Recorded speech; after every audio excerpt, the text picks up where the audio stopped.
शुभ नव्या. I high. Part आहे 7. हम्म पार्ट 6 मध्ये बघितलं होतं आपण. शुभ मस्त आपल्या सर्व फ्रेंड्स सोबत बाहेर फिरायला जातो, तर नव्या फ्री होताच कॉल करते कॉलेजमधून की ये भेटायला. तर शुभ बाहेर आहे असं नव्याला सांगतो, तर नव्या घरी जाऊ का विचारते. सो आता पुढे बघू शुभ काय बोलतो ते. ओके. तर शुभ बोलतो, हो चालली जा घरी, बिकॉज मी बाहेर आहे आणि इथून परत यायला भरपूर वेळ लागेल का. सो तू जा घरी. मी तिकडे आल्यानंतर करतो कॉल, मग त्याचं ठरवू आपण केव्हा कुठे भेटायचं ते. नव्याला खूप राग येतो की याला आधीच सांगून होती मी भेटायचं आहे, तरी बाहेर गेला आणि मग लगेच रागात बोलते नव्या की मला नाही भेटायचं आहे आता. घरी गेल्यानंतर बाहेर यायला मला चान्स नाही आहे आणि तुला सांगून असताना पण तू बाहेर गेला. सो तुला नसेल भेटायचं तर राहू दे, नको भेटूया आपण. फाईन. जा रही हूँ मैं घर वापस. शुभ बोलतो, नव्या थांब मग तू लायब्ररीमध्ये बसून राहा, येतो मी इथून परत, पण प्लीज तू घरी जाऊ नको. नव्या ठीक आहे बोलून लायब्ररीमध्ये बसते आणि मग अर्ध्या तासाने शुभ येतो आणि खूप फास्ट बाईक राईड करत आल्यामुळे पूर्ण हेअर्स इकडे तिकडे होऊन असतात. तर नव्याला कॉलेज बाहेर ये बोलतो आणि मग नव्या येते बाहेर. तर शुभला बघताच बोलते की तुला इतकं वेळ लागलं म्हणजे खूप लांब होता तो. सो कुठे होता इतकं बाहेर, अँड कितीच्या स्पीडने आला परत. हां. शुभ बोलतो, 90 to 100 प्लस स्पीड होती, बट सर्व प्रॉपर काळजी घेऊन बाईक राईड केला आहे मी, आणि मला वाटलं तुला उशीर होईल म्हणून गेलो ग, बाकी जाणून काही नाही केलं मी. नव्याचे फ्रेंड्स असतात सोबत, तर नव्या बोलते शुभला की मला तुला समजदारीच्या दोन गोष्टी सांगायच्या आहेत, सो बाजूला आहे तू थोडं. सर्वांच्या समोर सांगणार तर तुझा इगो हर्ट होऊ शकतो ना. मग शुभ नव्या बाजूला जातात, तर तसंच नव्या आपल्या फ्रेंड्सकडे पाठ करून शुभला बोलायला लागते आणि शुभचा फेस असतो नव्याच्या फ्रेंड्सच्या साईडनेच. अय्यो. नव्या बोलते, तुला काही अक्कल आहे की नाही, की देऊ लावून 2-3 एकदाची, म्हणजे खरंच अक्कल येईल. स्वतःचा काही विचार आहे की नाही, घरच्यांची काही काळजी आहे की नाही आहे. नक्की काय समजतो तू स्वतःला. ही गाडी फक्त तुलाच चालवता येतं का. खरंच अक्कल नाही आहे की जाणून असा वागतो. काय चाललं काय नक्की डोक्यात. नक्की कशामुळे इतकी मस्ती आल्यासारखा वागतो तू. कोण आहेस कोण तू. मला तुझ्या घरच्यांशी कधी बोलायची संधी मिळाली ना, तर सर्वात आधी ही बाईक काढून टाकायला सांगणार. अजून तू शिकतच आहेस ना, मग तसंच शिकून पुढे जा आणि करून दाखव काहीतरी. हे उगाच फालतूची कामं करून स्वतःला मूर्खात काढू नको. बाप रे. किती हा. शोभ ऐकून डायरेक्ट खाली मान घालून शांतच असतो, तर नव्या परत बोलते की आता का मान खाली घालून शांत आहेस, बोल ना. भरपूर प्रश्न विचारले आहे मी, मग तुला एकही उत्तर नाही का तुझ्याकडे. नक्की काय हवं आहे तुला, सांग ना. हं? शिव फक्त सॉरी बोलतो असंच मान खाली घालून, आणि तेवढ्यात नव्याच्या फ्रेंड्सचं लक्ष जातं, तर सगळे एकमेकांना बोलायलाच लागतात की बाप रे, हे असं काय बोलत आहे शुभला, जे शुभ खाली मान घालून उभा आहे. आणि शुभला माहिती नसेल का ग, की ही नव्या जरा जास्तच संस्कारी मुलगी आहे आणि खूप जास्तच गुणी मुलगी आहे ते. हां हां. सेकंड फ्रेंड यावर बोलते की नसेल माहिती का त्याला तेवढं. आता माहिती झालं असेल, बिकॉज नव्याने चांगलंच ऐकवलेलं दिसत आहे. आणि बघ, नव्या कशी बॉस सारखी उभी आहे आणि शुभकडे बघ कसा शांतच बसलेला आहे ना. नव्या बोलते शुभला की चल बाहेर जायचं होतं आपल्याला कुठंतरी, सो जायचं आहे की जाऊ मी घरी. तर शुभ बोलतो की जायचं आहे, प्लीज शांत होतो आणि तुझ्या फ्रेंड्सना सांगून दे घरी जायला. तर नव्या बोलते की तू पण सांग तुझ्या फ्रेंड्सना. आणि मग दोघेही तसंच सांगतात फ्रेंड्सना आणि आपापली गाडी घेऊन निघतात लॉंग ड्राईव्हला. तर शुभ बोलतो की हे असं जातात का फिरायला आपापल्या गाडीने, की सोबत जातात. हम्म? नव्या बोलते की तुला नीट चालवता येत नाही गाडी, आणि 80-100च्या स्पीडने मला जायचं नाही आहे कुठेही. सो तू तुझी गाडी ठेव कुठेतरी आणि माझ्या गाडीने चल. तर शुभ ठीक आहे बोलतो आणि मग नव्याला घेऊन जातो एका ठिकाणी आणि तिथे ठेवतो आपली बाईक आणि नव्याच्या गाडीने जातो फिरायला. अहो. डिस्टन्स ठेवून नॉर्मल बसतो शुभ आणि मग नव्याला बोलतो की बाप रे, वाटलं नव्हतं कोणीतरी इतकं स्ट्रिक्ट असेल आणि कोणाची तरी इतकी बोलणी ऐकावी लागेल ते.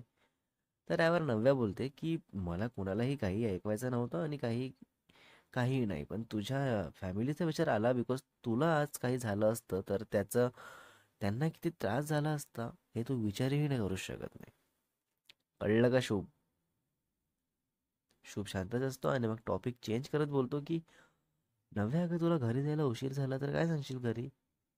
तर नव्या बोलते की शुभ नावाचा एक मुलगा आहे ज्याच्याशी न्यू फ्रेंडशिप झाली आहे, तर तेच त्याच्यामुळे उशीर झाला. तर आई विचारेल की त्याच्यामुळे उशीर का? तर मी सांगणार की त्याला काहीतरी बोलायचं होतं, तर मी थांबली, मग झालं उशीर. शुभ बोलतो, आय मीन्स युअर मॉम. हो ना? आणि तू घरी त्यांना सर्व सांगते का असंच खरं काय ते? Like seriously? तुला कसली भीती नाही वाटत का? लाईक ते काय बोलतील आणि तुला पुन्हा काही विचारतील ह्याची? हा. तर नव्या बोलते, आय मीन्स आजी माझी. आणि हो, आमच्या घरी फक्त ज्यांचे लग्न झाले आहेत तेच त्यांच्या पार्टनरला आन्सरेबल आहेत आणि बाकी अनमॅरिडवाले सगळे आजीला सांगतात, बिकॉज आजीला सर्व कळतं आणि सर्व माहिती आहे म्हणून. आणि माझी आजी खूप जास्त अपडेटेड आहे या न्यू जनरेशन सोबत. तर चुकून पण आजीला काय कळेल असं बोलू नको. कळलं शुभ? हम्म. शुभ बोलतो, बाप रे, डेंजर आहे तू पण. ते त्यांना एवढं सगळं सांगते आणि एवढं तेही समजून घेतात. आणि समोर मला प्रेम झालं तुझ्यावर तर मी तुला सांगू की तुझ्या आजीला सांगू? आय मीन, विचारू कुणाला? नव्या बोलते, शट अप. प्रेम वगैरे काही नाही होणार आहे तुला. हे असं लगेच प्रेम होत नसते हं. फक्त अटॅचमेंट आणि सवय होत असते. आणि आजीला काय सांगणार तू? किंवा काय विचारणार? बिकॉज माझ्यावर ही सिच्युएशन आहे ना, मग मलाच विचारायचं आणि बोलायचं. आणि आजीला फक्त उशीर का झालं याचं कारण माहीत करणे असते, बाकी काहीही नाही. कळलं? हो. शुभ बोलतो, नाही गं नव्या, मला नाही वाटत की मला कधी काही फील होईल तर मी तुला सांगू शकणार. जास्तच भीती आहे माझ्या मनात तुझ्याबद्दल, सो तुला तर नक्कीच नाही सांगू शकणार मी. नव्या बोलते, अच्छा, प्रेम होईल, फील होईल, सर्व होईल, पण ते सांगण्याची हिंमत होणार नाही. मग कशाला करायचं तुला प्रेम वगैरे? करायचंच नाही ना असं असेल तर. उगाच फट्टूसारखं काहीतरी. सो कॉल्ड फट्टू बॉय. तर शुभ बोलतो, एक मिनिट, फट्टू वगैरे बोलू नको हं. इतका डरपोक असतो तर आता तुझ्यासोबत फिरायला आलो नसतो. कळलं का? तुला कुणीही बघितलं आणि तुझ्या घरी सांगितलं तर झालं ना, मग माझी काय अवस्था होईल हे आपल्या दोघांनाही चांगलंच माहिती आहे बरं का.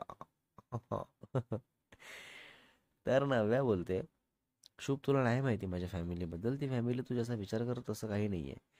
आपण ज्या साईडने फिरायला आलो आहे इकडे तरी कोणी येत जात नाही. आणि जरी कधी कळलं की मी तुझ्यासोबत राहते, बोलते, फिरते वगैरे वगैरे असं, तर ते मला विचारतील, बिकॉज माझ्यासोबत त्यांचं रिलेशन आहे आणि माझ्या आन्सरवर डिपेंड आहे सर्व काही. शुभ बोलतो, म्हणजे तू जर बोलली की फ्रेंड आहेत तर ठीक आहे का? बॉयफ्रेंड म्हणून जर कळलं तर काय रिॲक्शन असेल मग? हां. नव्या बोलते, बघ शुभ, ना मी फ्रेंडशिप करू शकते कुठल्या मुलाशी आणि ना रिलेशनमध्ये येऊ शकते. तुझ्यासोबत इतकं सर्व टाइम स्पेंड करण्याचं कारण हेच आहे की मला तू माझ्या मनाला हवा तसा वाटतो. अँड आतून मनापासून फील होतं हे म्हणून आहे मी तुझ्यासोबत. शुभ बोलतो, अच्छा ठीक आहे. पण तू फ्रेंडशिप पण नाही करू शकत का? आय मीन, ह्यावरून कोणाला काय प्रॉब्लेम असू शकतो? इतके सगळे समजदार आहेतच तर फ्रेंडशिपपासून कोणालाही काही प्रॉब्लेम असायलाच नको ना. हां, करेक्ट. नव्या बोलते, हो शुभ, माझ्या घरी कोणालाही काहीही प्रॉब्लेम नाहीच आहे. नेमका प्रॉब्लेम मला आहे आणि त्याचं कारण हे आहे की जेव्हा पण मी फ्रेंडशिप केली आहे ना, तर हळूहळू ते मुलं अट्रॅक्ट होत जातात आणि मग एक दिवस प्रेम आहे असं सांगून मोकळे होतात. तर तेव्हा मला खूप जास्त राग येतो आणि याचमुळे मी कधीच त्यानंतर फ्रेंडशिप केली नाही कुणाशीही. तर शुभ बोलतो, बाकीच्यांच्या सोड ग, पण जर माझ्या बाबतीत पण हेच झालं तर काय करशील मग?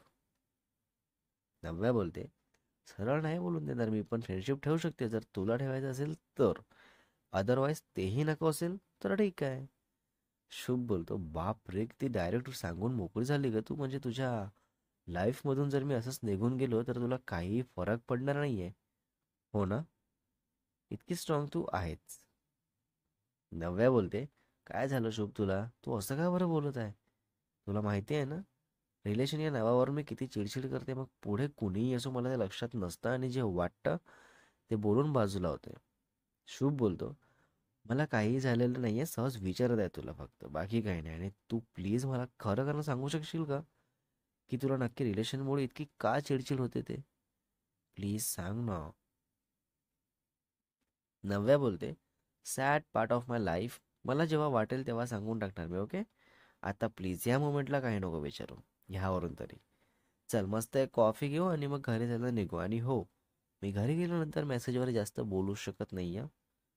शुभ बोलतो, हो माहिती आहे, सोकॉल्ड संस्कारी मुलगी आहे ना तू, तर जास्त फोन यूज करत नाही घरी आणि बुक्समध्येच गुंतून असते. आणि कॉफी तुला पण आवडते का?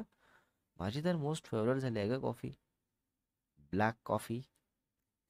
नव्या बोलते, कॉफी मी फक्त बाहेरच पिते, घरी अलाव नाही आहे मला, because me already over hot आहे, सो मग त्रास होतो मला. आणि तू पण संस्कारी मुलांसारखं जरा वागायला शिक. हे असं फक्त बाहेर फ्रेंडसोबत एन्जॉय जरा कमी कर. फर्स्ट प्रायोरिटी नेहमी करिअर असायला हवं, असं माझी मम्मा बोलते. शुभ नव्हे दोघेही जातात कॉफी प्यायला आणि मग कॉफी पीत बोलायला लागतात की शुभ विचारतो की तू अजून तुझ्या फॅमिलीबद्दल बरोबर काही बोलली नाही आहे ग मला. लाईक कोण कोण असतात घरी, काय काय करतात, हे सर्व सांग. नव्या बोलते, हां सांगते ऐक. आमची जॉईंट फॅमिली आहे. ओके. आमच्या घरी मी, माझी मम्मा, माझे पप्पा आणि आजी आणि अंकल आंटी आणि दी आणि दादा इतके लोक राहतो. अंकलची खूप मोठी शॉप आहे जी तुला तर माहिती आहे. आणि दादा पण तेच बघतो आणि दी माझी सीए आहे. अँड आंटी आणि आजी घरीच असतात. आणि माझे पप्पा बाहेर असतात, लाईक वीकमध्ये 2 डेज घरी येतात फक्त वीकेंडला. आणि मम्मा प्रिन्सिपल आहे माझी एका स्कूलमध्ये. चल आता तू सांग मला. Next part is coming soon guys. So part 8 मध्ये बघू शुभ काय काय सांगतो अबाउट फॅमिली आणि परत कुणाबद्दल काय विचारतो आणि पुढे दोघे एकमेकांना काय विचारतात आणि किती जाणून घेतात आणि स्टोरीमध्ये पुढे काय घडेल तेही बघू. सो रायटर अँड एडिटर शुभ वासेकर.